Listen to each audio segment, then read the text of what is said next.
అందరికీ నమస్కారం అండి. మా ఛానల్ను కొత్తగా చూసేవారు సబ్స్క్రైబ్ చేయండి. వీడియోను పూర్తిగా చూడండి. పూర్తిగా చూస్తేనే అన్ని వివరాలు తెలుస్తాయి.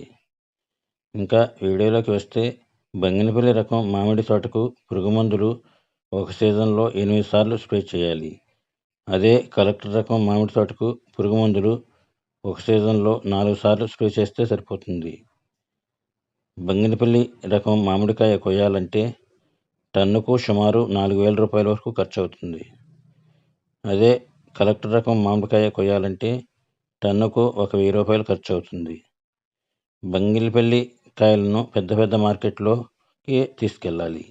కానీ కలెక్టర్ రకం మామిడికాయలను మనకు దగ్గరలోని మార్కెట్లోనే అమ్మవచ్చు. అంతేకాదు 100 కేజీల కాయలనైనా కోసి దగ్గరలోని మార్కెట్లో అమ్మవచ్చు. బంగినపల్లి కాయలకు మార్కెట్లో అందరికీ ఒకే రేటు లభించదు. ఉదాహరణకు ఒక రైతు కాయలకు టన్ను 50,000 రూపాయల రేటు ఉంటే మరొక రైతుకు టన్ను 25 రూపాయల రేటు ఉంటుంది. కానీ కలెక్టర్ రకం మామిడికాయలకు అందరికీ ఒకే రేటు లభిస్తుంది. కలెక్టర్ రకం కాయలకు రేటు తక్కువగా ఉన్నప్పటికీ దిగుబడి ఎక్కువగా ఉంటుంది కనుక ఆదాయం ఎక్కువగా వస్తుంది.